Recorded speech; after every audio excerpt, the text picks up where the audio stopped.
Thanks for tuning in to the Drive On podcast, where we are focused on giving hope and strength to the entire military community. Whether you're a veteran, active duty, guard, reserve, or a family member, this podcast will share inspirational stories and resources that are useful to you. I'm your host, Scott DeLucio, and now let's get on with the show. Hey everybody, welcome back to the Drive On podcast. Today, my guest is LaMonica. Rich is a 22-year Army veteran who deployed on multiple occasions in support of the global war on terrorism. After retiring in 2015, he went through a year of self-reflection as he transitioned back to the civilian life. Through his transition process, he learned many valuable lessons, which has fueled his drive to help other veterans as they work their way through the transition process. Welcome to the show, Rich. Thanks, Scott. Thanks for inviting me on and continuing our conversation. This is great. Yeah, absolutely. And for those of you who haven't heard, Rich and I did a episode on his podcast, the MisFitNation podcast. And so go check that out. That's kind of where we started the conversation. And I'm sure some of the stuff that we talk about might cross over into this episode too. But it's always good to go check out other podcasters and other veterans who are doing great things for the veteran community, and Rich is one of those people. So definitely go check that out, subscribe to his podcast and everything too. But Rich, before we get too into that, why don't you tell us a little bit more about yourself and your background and a little bit who you are? All right. So I'm originally from New Jersey. I joined our active Army in 93 after about 18 months in the reserves. I joined the reserves finally because my dad had told me enough of us had served. You don't need to serve in the military. And I finally took that step. I said, look, I'm in college now. I can do this on my own. I'm an adult. I can do this. So I joined the reserves and I just didn't like it. I said, there was no real structure in reserves. So I finally one day said, all right, let me transition to active. And my commander signed off on it. And I wound up at Fort Stewart, Georgia in 1993. As I was in processing, that's when Mogadishu happened in Somalia. So right away, I'm thrown into this whirlwind of stuff going on with the Defense Readiness Force, DRF, and they're giving us all these shots. I have no idea what's going on. Hey, you got to go here. Hey, you got to go there. Yes, Sergeant Major. Yes, Sergeant. Yes, Sergeant. Just do this. Just 2 bags full. I'm all over this. I'm going to be all right. I'm good because these guys know what they're doing. And to come to find out, they thought I was an 11 Bravo.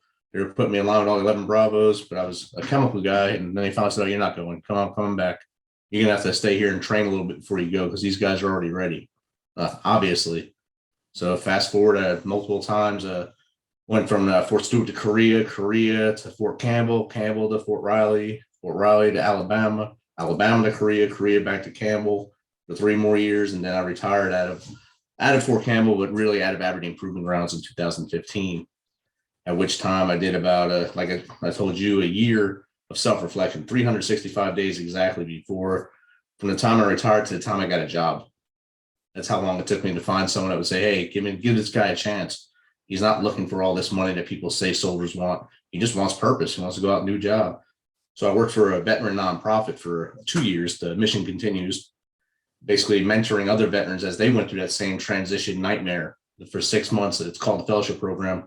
Let them get in their communities and volunteer at nonprofits of their choice to try to soak back into the community, give that purpose back. Then from there, I got my old first sergeant called me and said, you want to work on Fort Campbell and train soldiers? I said, yes. When do I start? And I've been doing that since 2018 now. I've been training soldiers on emerging threats on Fort Campbell. Last year, about this time, I had this brainy idea to start a podcast, MisFitNation, since I had about 8 hours left of my week unaccounted for time. So I said, let me start a podcast so I can start getting veteran voices out there. So the more they get to tell their story, the more they feel good about themselves, the more they find that purpose in life. And that's why I started it. And now it's kind of morphed into that, plus also having people come on that can help them in their journey. Like yourself, the Drive On podcast also helps veterans. So I had you on last week telling them what resources Drive On does for them. Veteranpreneurs, other veterans that have started businesses, I have them come on so they can pitch their business, especially online guys and gals. That way they can get more business and build themselves and become better in their life. So I think that's about it in a nutshell. Yeah, I mean, it's definitely one of those things that you touched on earlier, where when you start a podcast, you don't really realize, I don't think, the amount of time that it actually takes to get that set up and start producing the episodes and putting them out there and finding guests and editing the episodes, all the stuff that goes into it, marketing it, and the social media and everything that goes into it is just so much stuff. But it's one of those things, for me anyways, it's a labor of love. Yeah. I just love doing it. I love giving back to the veterans who are out there, talking to people like yourself and all the other great guests that I've had on the show, and just getting to know their stories and hearing about their backgrounds and what it is that they do.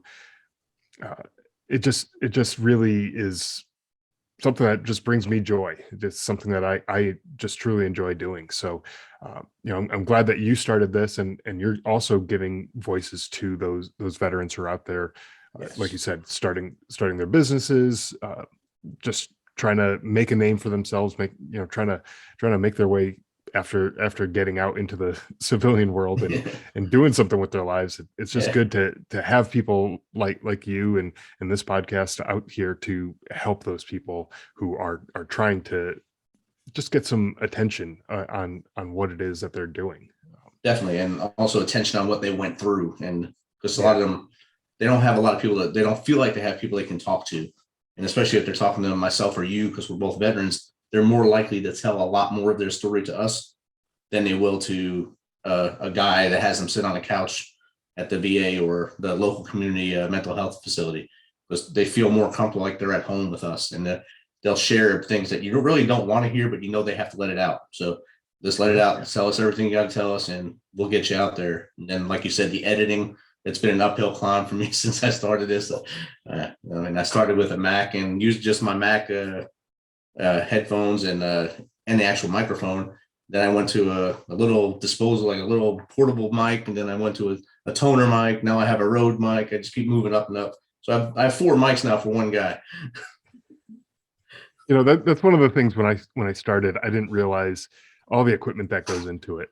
The microphones, the cameras, the lights, and all that kind of stuff that goes into it. No one sees that stuff. Like, No. you could see my microphone right now on the screen, but no one sees all the other stuff that I have going on, with this. And so, I've listened to podcasts, we've all listened to them along the way, but you never really think of all that stuff that goes into it. And as you start doing it, it's like, oh yeah, I need that thing too, because this looks like crap or sounds like crap. So I need something a little bit newer, a little bit better. So, but it's interesting to see how people get started with their podcast and what their motivations are and everything. So I'm glad you shared that with us.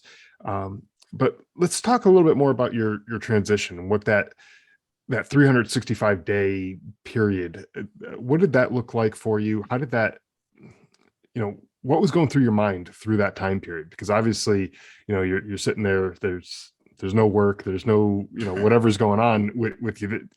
At some point you had to probably start getting a little worried about what was going on. Oh, definitely. I was more than worried. I was agitated a lot of times because I knew, I mean, I served 22 years in the Army. I had a skill set. I knew everything I learned in the Army, leadership wise. I can manage things. I can do a lot of things with chemical weapons or hazmat disposal and stuff. So I knew I'd get hired right away when I came out. I had a degree in emergency management. So I knew I had all the blocks checked. But then when I started looking for jobs, oh, you went to that college. Oh, okay. What's that mean? It's still a college. I mean, I was in the Army getting deployed, going to school. What were you doing? Oh, okay. But I went to that college. Okay. Oh, but you want too much money. I never asked for a salary. You never even asked me that question. You're assumed I wanted more money, and you said no. So about 5 or 6 months in, we went on a retreat with the Chris Kyle Frog Foundation, and now it's the Tay and Chris Kyle Foundation. We went. They selected my wife and myself to go on a couples retreat to kind of unwind and get to know each other again. So they sent us to Destin, Florida, all expenses paid, put us in this beautiful condo overlooking the ocean. And they had their people come and basically take care of us, make sure everything was going right. We're sitting on the beach. They come out, gave us some T-shirts, Chris Kyle Foundation. That's awesome. And dinner. Then the Sunday as we're leaving, one of them sits down to me and said, Michelle's her name. She said, "Are you looking for work?" I said, yes, I'm looking for work. I said, you can ask her. She wants me out of the house. I can't just sit with the dogs and drink beer all day. It doesn't work well. So she said, all right, look up the mission continues. So I looked them up and I applied for a fellowship. So the not paying job, but get into like an internship kind of thing. So I did that for supposed to be 6 months. I lasted 5 and I got hired on for full time right at that 365th day. But along the way, the waves of emotions, I must really suck. What is wrong with me? I for 22 years, I was going, and I didn't know what to do with my hands. And all of a sudden, I'm not worth anything. So I lost that self-worth. I lost that sense of purpose. I didn't know what I was going to do. I was looking at jobs, just taking contract jobs overseas just for any reason, just to get a job. But then this happened. The shining light happened. And I got the job. The mission continues 2 years, and it kind of went south a little bit at the end because they were going through a change. But then this job popped up, and it's been beautiful ever since. Yeah, and that's something that you mentioned just a second ago that I think people need to realize. So you were in the Army for 22 years, and that is a pretty long time to be at any job these days. Yeah. A lot of people don't last that long in any job. 5, maybe 10 years are pushing sometimes, and they move on to something else. But so you were in the Army for 22 years. When did you get in? 93 on active duty. Yeah, April 1993. When I active in June 2015 came out. And so, about how old were you around that time? I was 22 when I came in active duty. Right. So, and then you go another 22 years on top of that, right, never having to worry about where your next paycheck's coming from, how to apply for a job, how right, to go on an interview, fill out a resume, all that applications, all that stuff. You never had to worry about any of that stuff. And now you're fast forward, to the end of your military career, you're in your mid 40s, and oh crap, now I have to figure all this stuff out. And when you never had to think about that stuff, it's not, something that just comes to your top of mind, I guess. Right. So, and when I came in, I was 22 years of my life as a civilian in college, then 22 years as a soldier, but there was no internet when I came in the military. There was no digital age, as we call it now. When I came out, everything was digital. You apply online. What? Okay. And if I make a mistake, it just goes. I can't just go backspace correct. It wasn't there anymore. And no paper resumes yet. They're still there, but people don't read them. You can give them to someone. Oh, yeah, that's good. Thanks. Throw it to the side. We need it on our computer. Wow. Okay. It's a whole new skill set. Yeah. And I know that there's some companies out there, a lot of bigger companies anyways, that they will even, they'll even do like a automated review of transcripts where when you're submitting your transcript, if you don't have certain keywords in your I'm saying transcripts, I'm meaning resume. I'm thinking podcasts again. when you submit your resume to them, that's what I was looking for. They have these keywords that they're looking for. If you don't have those keywords in your resume, they just kick it out, and you don't even get a call back a lot of times from these companies. So, you really do have to have the right mindset when you're applying for these jobs in order to get the interview, even never mind get the job. Just to be able to get in and actually have an interview, you need to be able to fill things out the right way. So it does take a little bit of learning. It takes some time to kind of figure all that stuff out. So, there's got to be some resources out there that will help these veterans who are coming into the workforce to figure out how to do all this stuff, because they never had to do it before. Right. And definitely that's another thing that helped me. After I got the fellowship, I was, my dog got hurt. So we were taking him down to the emergency vet, and I was going down, I was looking on my phone for the place to do resumes, and I found Hire Heroes USA, and I applied to them on there to see what they could do for me. By the time I got to that vet clinic, they called me, do a little interview about what I needed.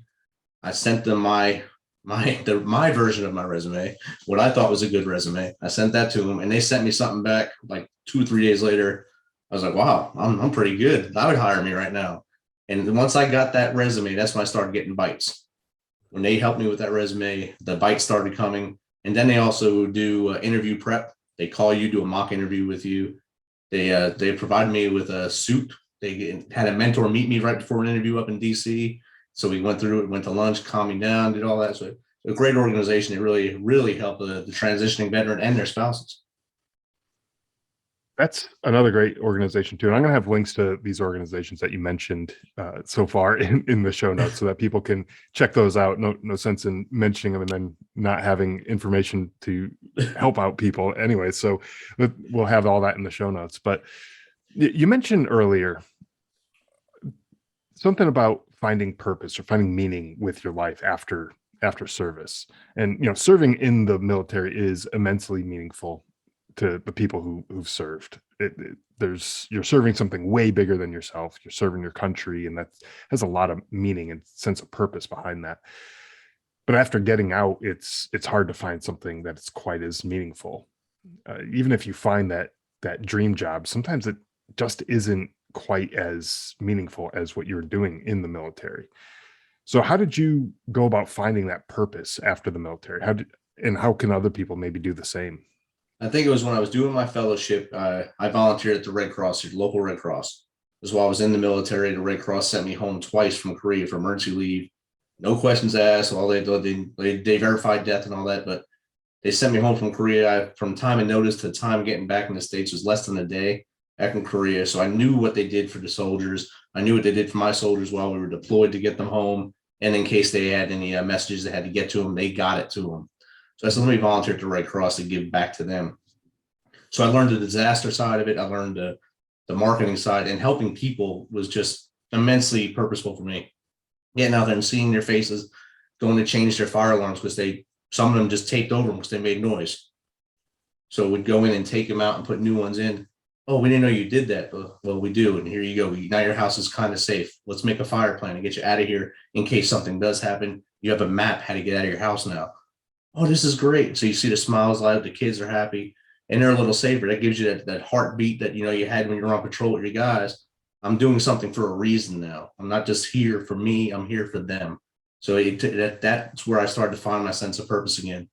Then when I got in with the Mission Continues as an employee, every quarter we'd go to a different major city, and do a service project with the fellows. It's usually a place in the city that's not doing well, and you either clean up a playground or spruce up a school so kids are happy to go to school again. In LA, we did, I think, 5 or 6 schools in 1 week. It was amazing just to see the transformation from basically very dull looking schools to bright schools where the kids say, I want to go there. I don't want to stay home. I don't want to run the streets. I want to be in there. So that's where I started to find my purpose again right there. Yeah, those are great things too.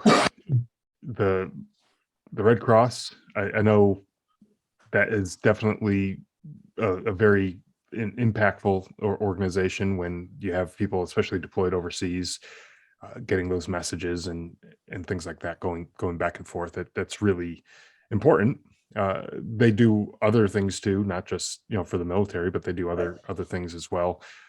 I know when my brother passed away, there was a huge turnout at the funeral and the wake and everything before while we were doing all that.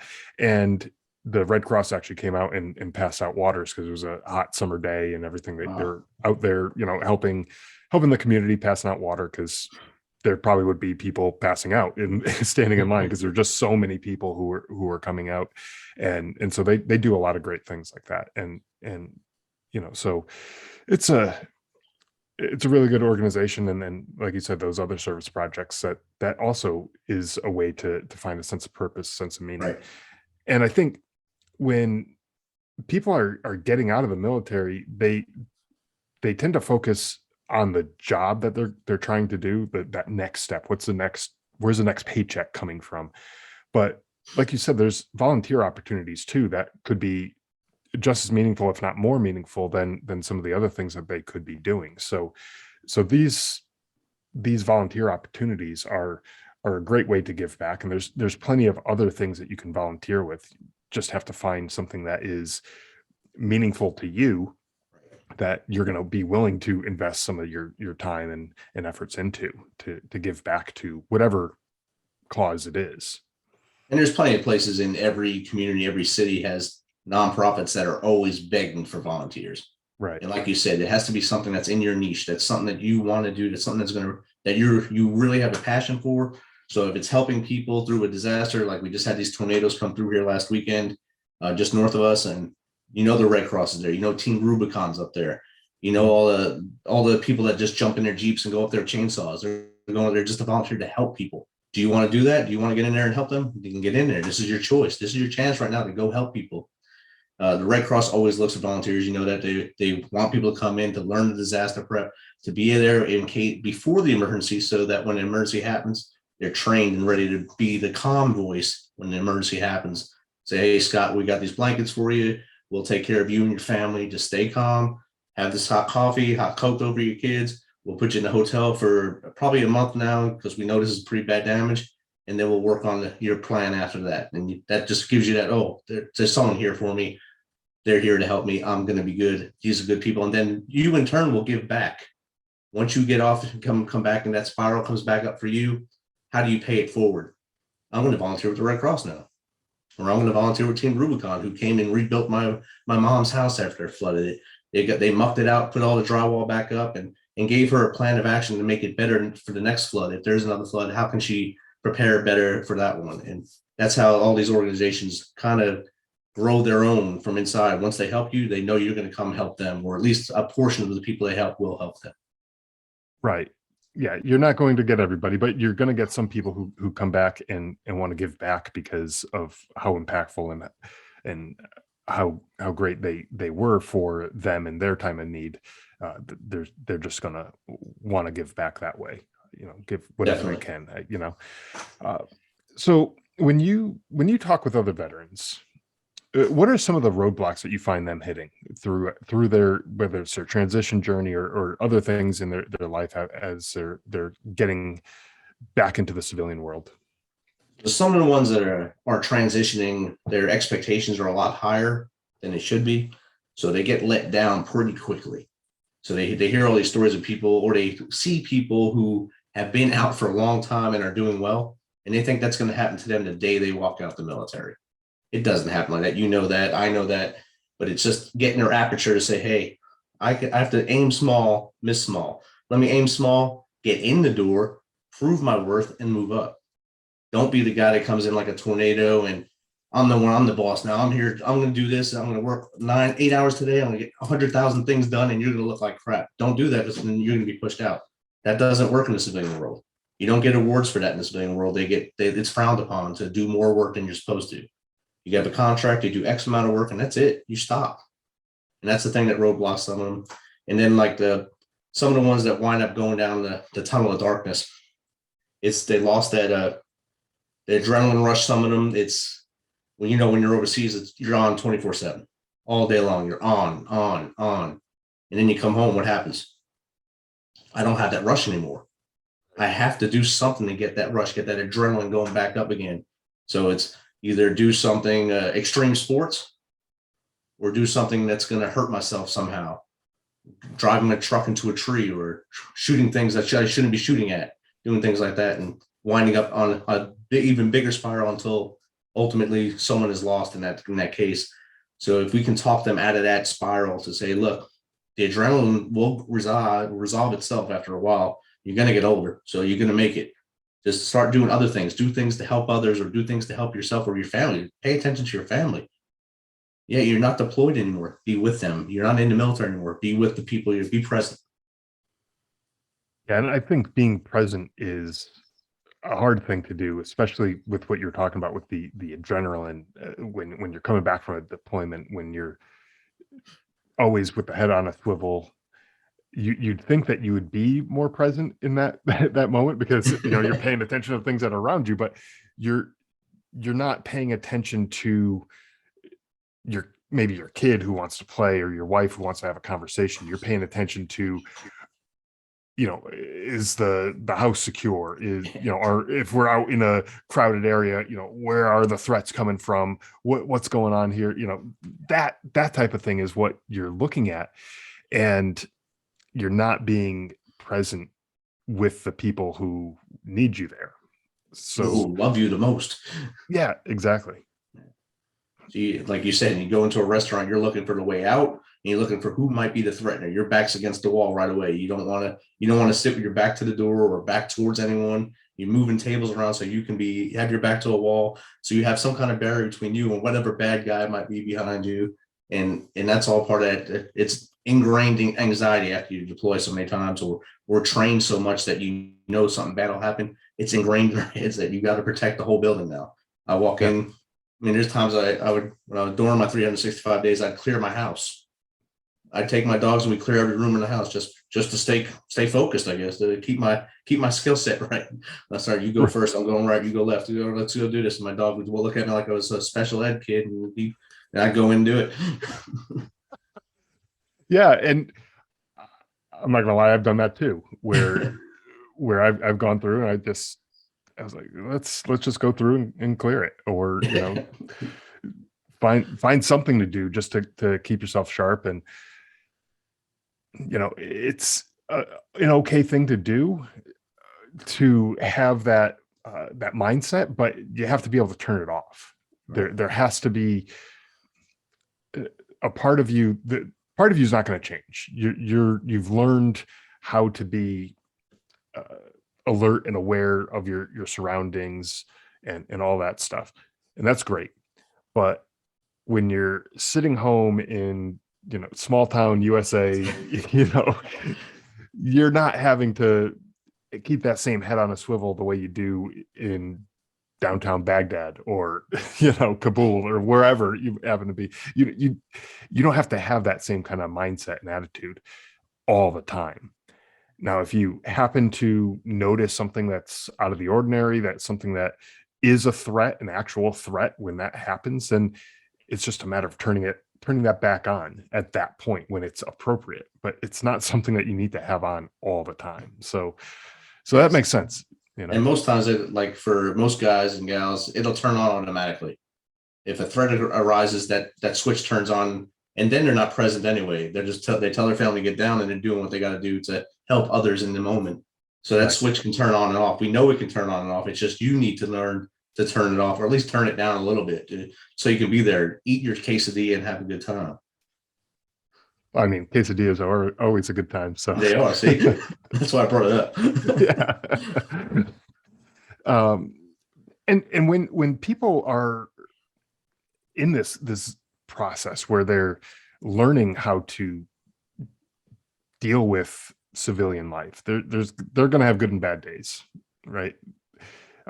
How do you fight through the bad days? What do you give for advice, or how have you fought through some of your bad days? So my first job, it was a lot of younger generation people who never served, and they're working with veterans and telling veterans how to talk to veterans. So that was really rough for all the veterans in my part of the office. Like, don't tell us how to talk to our people. This is our people. We know how to talk to them. So there's days I would just, all right, I'm going to go work from home. I'm going to go walk around the block on the phone, because I'd have to call the veterans and talk to them and the fellows. So I just walk around the block outside just to cool down. It's all right, it's awesome. Downtown St. Louis, walking on my phone and talking with the veteran and making sure they're all right during their fellowship, and seeing if they need anything from me as far as their transition, to any tips or tricks that got me through that 365, and anything I learned along the way. But that's what I'd walk away was probably my biggest thing, just to do. All right, I got to go. I'd set my phone alarm on my thing on my phone, and I just make sure it ring right when they start talking. Oh, I got to go, and I leave, just so I didn't have to get angry and just get irate like my coworkers were. Walking away is a good way to deal with some of that stuff too, because sometimes, like you said, sometimes people just don't quite understand what you might be going through, and they may just never understand. You could try to explain it 1,000 different ways, but they may just not understand. Sometimes you just have to walk away, And a lot of times they just don't know what they don't know, and they don't want to know what they don't know. They want to know what they're doing and what's about them. and how their little part of the work is getting done. Not about what you're doing, what I'm doing, or anyone else. It's just that. And all right, see you later. I'm going. Or even how you're doing. Right. They never ask that. No. No, yeah, and that's just, I don't know why, but it's just one of those questions that it doesn't really come to the top of mind with a lot of people when, unless you're really having a crappy day and Yeah. you're just such a bad attitude, then when they ask you, it's going to be more like, what's up with you, not like how are you doing. It's what's going on. This has to change. Like what's going on here? You have So a weapon with you today? No. yeah, right. Maybe you should go for that walk. But like now, all of a sudden now it's all senior enlisted veterans, retirees, and then one active duty senior NCO. So it's a kind of like a locker room a lot of times. It's kind of like being on deployment most times, unless someone important walks in. It's basically like being on deployment almost every day. The same kind of stuff goes on in there, just older guys doing it. So you also host a podcast, the MisFitNation. Yes. And I want to make sure that we have a chance to talk a little bit more about that. You and I recorded an episode recently that I mentioned earlier. So again, if you haven't checked out that episode yet, for the listeners, go check out the MisFitNation podcast for that episode and others that you have done. So give us a little background on the podcast. Who are your target audience? Who the people that you're looking for, and what type of guests you had on there? So the MisFitNation came about in 2010 on deployment in Kandahar, Afghanistan. I came home from Korea in basically 4th of July weekend or first week of June-ish, and 60 days later I went from Fort Campbell, Korea to Fort Campbell to Afghanistan in 60 days. And I fell in on a platoon. They were already in combat since April. So a lot of losses, a lot of heavy fighting in Kandahar at that time. It's the time of the surge. So they didn't have a platoon sergeant, but they had a group of misfit toys, a bunch of soldiers who were from different MOSs, different platoons, different battalions, different companies. That just weren't the ones that they wanted in those companies. So they put them all together to be the QRF for the base. They said, all right, you're not a platoon sergeant. I said, oh, okay. So on my first day on the FOB, we get hit with rockets, and I just got to watch them do what they do. How they reacted to the rocket attack, how they helped people, and how they moved on. And then I just worked with them that day, and then I told them who I was. I was Army new platoon sergeant. We're going to do this, XXX. And my first 2 episodes, I actually had a couple of my soldiers on, and 3 of my soldiers were on the first 2 episodes, told their story, how the Misfits came about. And Raymond Bird, Chris Wamoff, Chantel Cumming, now Watts, all 3 of them were on the show, and they all told different views of the story from their own personal effects of the story. So Chris was one of the first ones I met as a young sergeant. I walk up, and these 2 young sergeants walk up to me just full of dirt, like head to toe, look like Pigpen from the Peanuts. I said, what are you 2 doing? Oh, we're building this tower, Sergeant. I said, where's the soldiers? They're guarding the tower, Sergeant. All right, boys. All right, good work. So that's how I met them 2. And then Bird came to me in December, about this time actually. He actually got hit with a recoilless rifle, knocked him out. So he got knocked unconscious. And after he came to my platoon. So he left his platoon, came to my platoon at that point, and I took him under my wing as like my little brother now. And Chantel was supposed to be in my actual platoon. I was a Raycom platoon, but she was put up in the BDOC, so Base Defense Operations Center. And so she was my eyes and ears up there. And she was smart, she was strong, a physical specimen. I gave her a PT test after she was on shift all night. She did 12-hour shift overnight and then did a PT test as soon as she got off shift and nearly maxed it out. The only thing I got her was a run. So she was a studette and still is now. She does Zumba now. Amazing young woman. So they were the core of the Misfits. And then we kind of stayed together December 31st, 2010. The other young sergeant that was the Pigpens there, Sergeant Michael Beckerman, he went to Alpha Company because they were short on engineers, and he went to help them. And they were going into a breach, and either him or the lieutenant, one or the other, triggered an IED. The lieutenant became a triple amputee, and we lost Sergeant Michael Beckerman that day. And that just made us tighter as a group. That made us become tighter. And I knew at that point I had to keep them all together in order to not have third order effects. So if we go out on our patrol presence patrol around the FOB and they just see someone they don't like looking at them, what are they going to do? Are they going to go nuts? Am I going to go nuts because I'm angry now? And this is December. We don't go home till April. So that's 4 months to keep this all together, try to keep our crap together, keep heads together. And that just made us all grow tighter and tighter and tighter. We redeployed, came back to Campbell, stayed close, and we've been close ever since. We all still stay in contact every holiday. We always texting each other in between holidays as well. December 31st, if whoever's around Fort Campbell, we go to the bench where they have a memorial, and we drink a beer with Sarnbeck and Monero, give them a couple shots of whiskey, and we leave it there and we drive on. So the Misfits have been around since 2010. The podcast itself started as a brainy thrust of mine last year about this time. I realized I was working about 40 hours a week for my job, doing schoolwork for my doctorate the rest of the hours. I realized I had about 8 hours left a day. I said, let me think of something. So I researched, I said, oh, podcast, I can do this. I've DJed before, I can do this. So I started a podcast, and my first guests were, of course, Misfits. Excuse me. And from there, I was going to do just veterans all the time, just have veterans on, have them tell their stories, have them get their voice out there. And then I realized there's other people out there that can help these veterans. So let's get them on here to say what they can give them as far as resources, either for starting businesses or even just get mental health care. That's not something that's going to make them feel awkward. It's someone that's actually going to help them. So I started getting guests like Virginia Cruz. You had her on your show as well.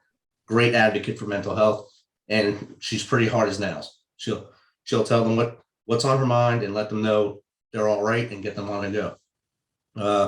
And Tyler Jeffcoat, the seller's accountant, on there, showing them how to account for your small businesses. Real good guy. Scott Miller, I had on a couple weeks ago, the mentor. He has the Mentor podcast. Really motivated dude, a lot of energy, really good to have on, showing you ways to be motivated and how to find mentors. And I had a lot of veteranpreneurs. So a lot of these young guys and gals got out and said, I'm going to start a business. Even there's a couple that are still in. There's a young Navy guy, he's still in the Navy. He started a business and he was on the show. I guess he's about a year from transitioning out. So he has his own business clothing line, and he also gives back to those of the fallen.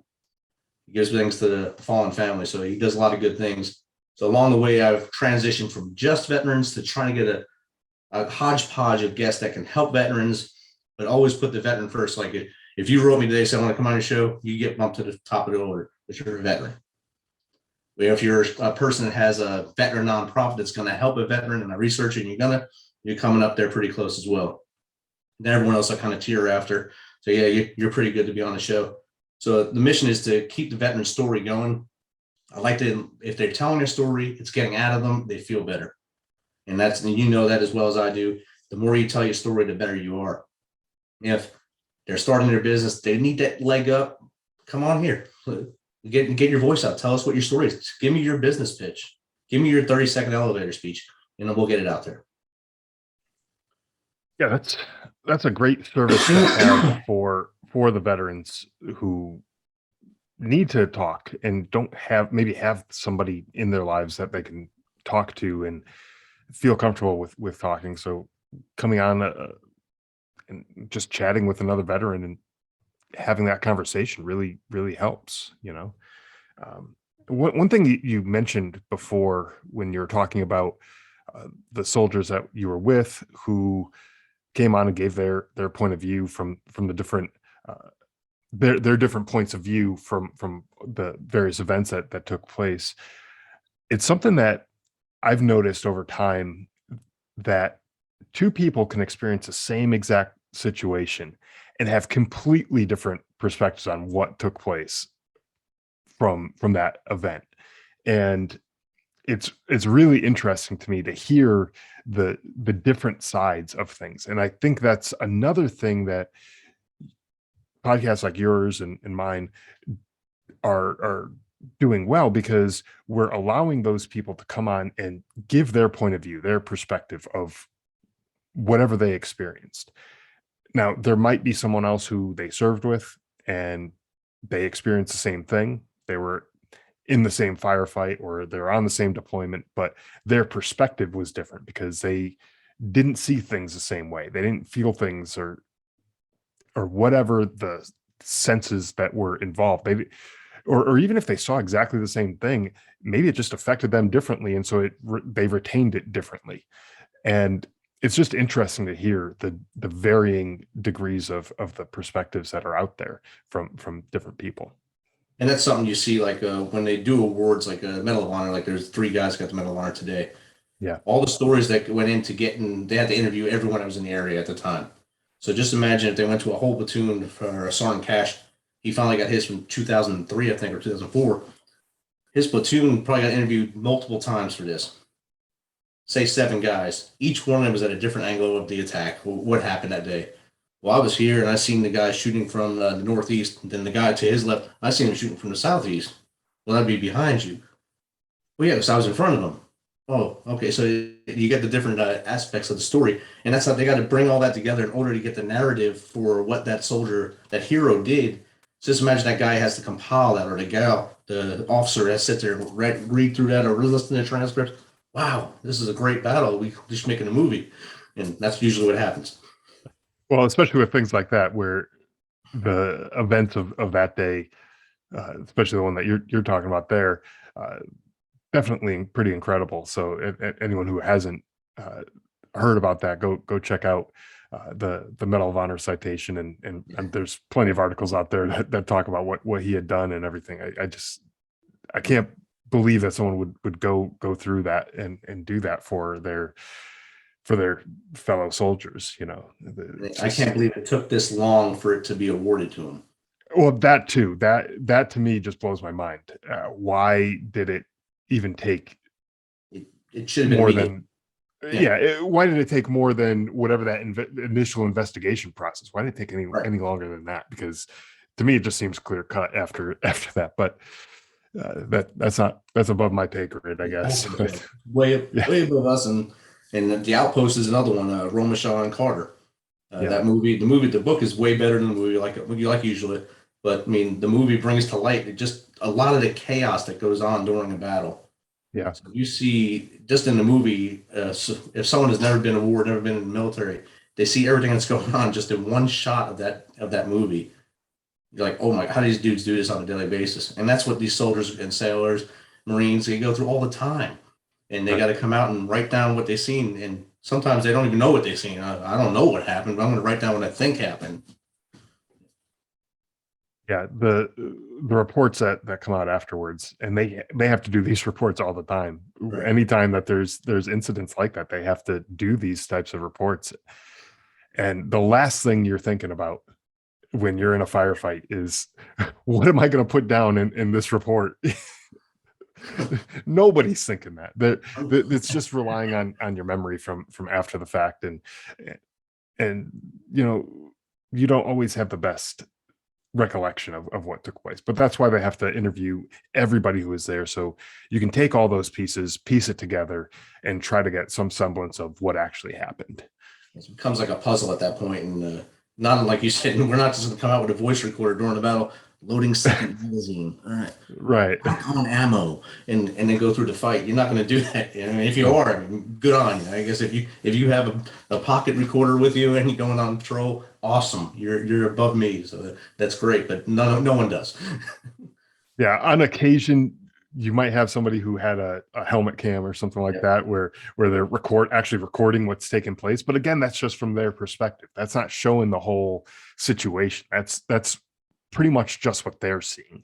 And so it's helpful because you can hear the things that were being said and possibly see some of the things that were taking place, but it's not going to give a full picture of everything that happened. Yeah, the helmet cam will give you the basically the 90-degree angle of you, what you're looking at in front of you, and then not the 360 version. You'll hear the shots and everything, but nothing else. Yeah, definitely. Yeah, exactly. Yeah. So, well, Rich, it's been a pleasure speaking with you today. Where can people go to find out more about your podcast and everything else that you do? They can go to the MisFitNation.com. That's where all our episodes are on there. Our YouTube videos are on there as well. YouTube's Misfit _ Misfit Nation. Facebook, the actual pages, the group page is the Misfit Nation, I think, or Misfit Nation. Instagram, Misfit Nation, the Misfit Nation. So it's all mostly the Misfit Nation, except like LinkedIn is my name, Rich LaMonica. That's the professional site. So you give a real name so people can find you. They can email me at MisFitNationPodcast@gmail.com if they have any questions, or message me through the website. Excellent. And I'll have links to all of this stuff in the show notes, including the other resources that you talked about, the Mission Continues and Hire Heroes USA. I'll have links to all that stuff in the show notes so people can find that and hopefully put those to good use, and also check out your podcast as well. So thanks again, Rich, for joining me. It's been a pleasure speaking with you. I really enjoyed this conversation, and look forward to hearing more about what you're up to and listen to your podcast as well. Awesome. Thanks, Scott. Great talking to you again this week. And hopefully about a year from now, you can talk again to see how both sides are doing. Yeah, absolutely. Looking forward to it. Brother. Thanks. Thanks for listening to the Drive On Podcast. If you want to check out more episodes or learn more about the show, you can visit our website, driveonpodcast.com. We're also on Instagram, Facebook, Twitter, LinkedIn, and YouTube at Drive On Podcast.